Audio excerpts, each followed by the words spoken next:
Hey, boys and girls. Today, for our nonfiction reading lesson, we're going to talk about being a word detective. Nonfiction writers use a lot of very specific vocabulary words.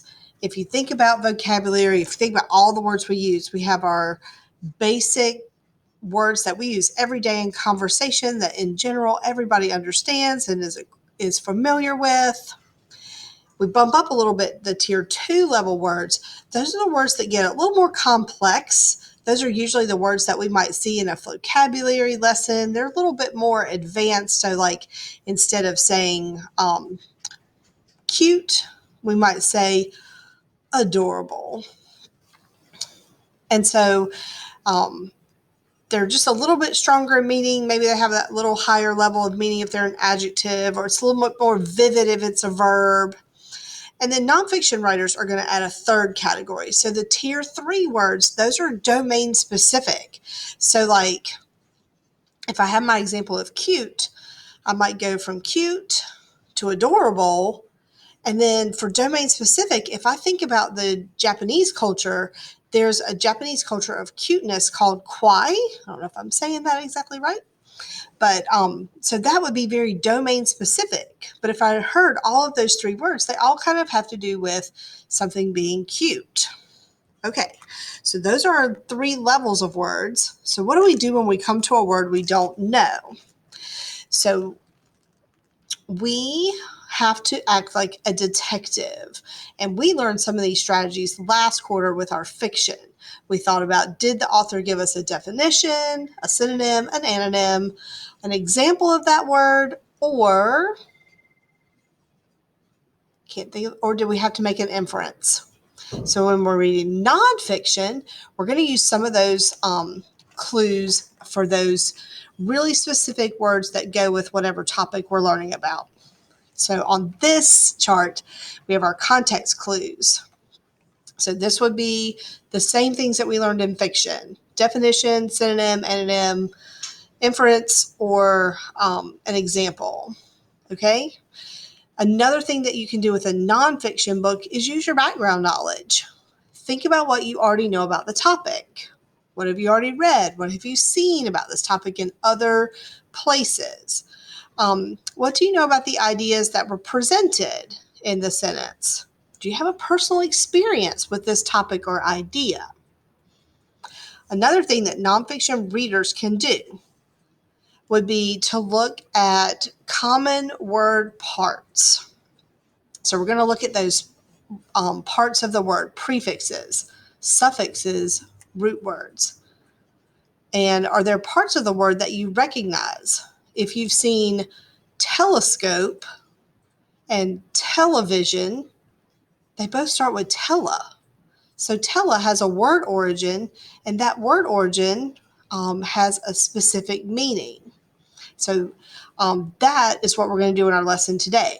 We're going to look for word parts and find out what some of those word parts mean from their word origin.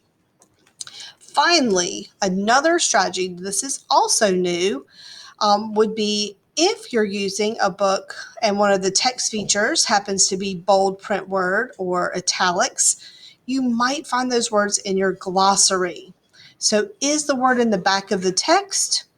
Is the word bold on the page with a definition somewhere on the side? That's what you see in Scholastic magazine. Is the word highlighted? Or even if it's an online issue, it might have a hyperlink. So when you click on that word, it takes you to the definition and a pronunciation and an example. And then also, is the word maybe in a different color? And so all of those colors, fonts would help connect us to glossaries.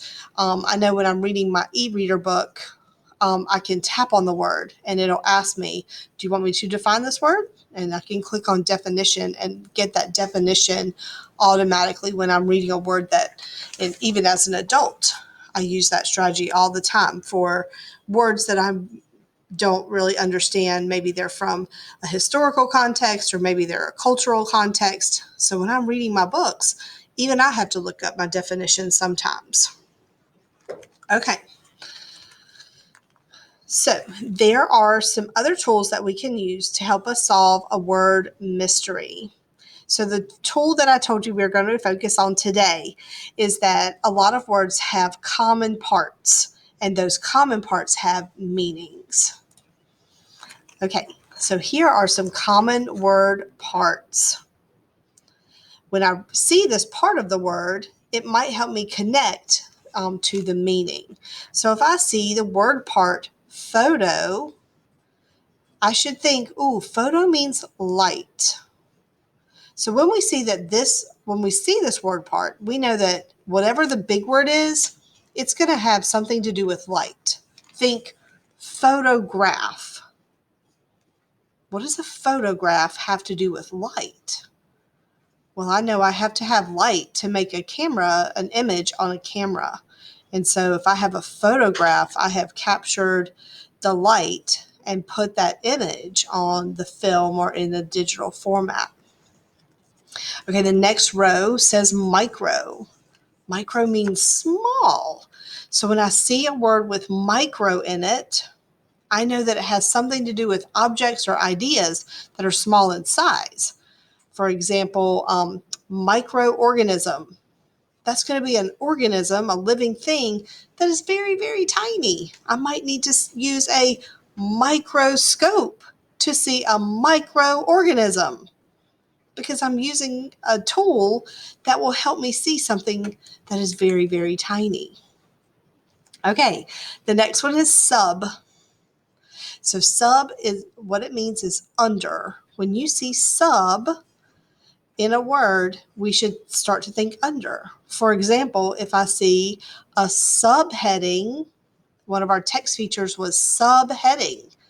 So the heading will be at the top and the subheading will be under that. And finally, we have bio, which means life. When I see this part of the word, I know that something about this bigger word has something to do with life. So if I read a biography, if I read a biography, I'm reading about someone's life. Good job. All right. So we're going to do a little reading today with our book, Oceanography. So I'll see you on the next slide.